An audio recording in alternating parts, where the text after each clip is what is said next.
in people's lives, there's a little moment, and it can be tiny, but it's like throwing a pebble into a pond.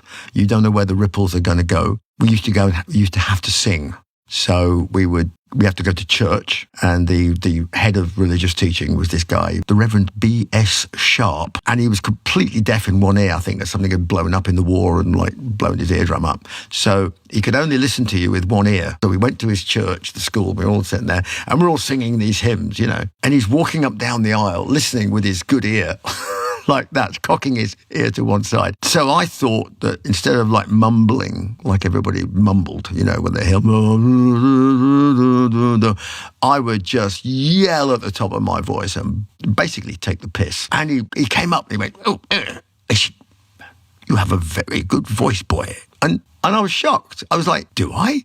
And that was it. That was the moment that was the pebble that dropped in the pond that 4 or 5 years later, when I was unsuccessfully trying to be John Bonham on the bongos, and somebody said, why don't you give the lead singer a hand because he can't hit the top notes? I went, can I?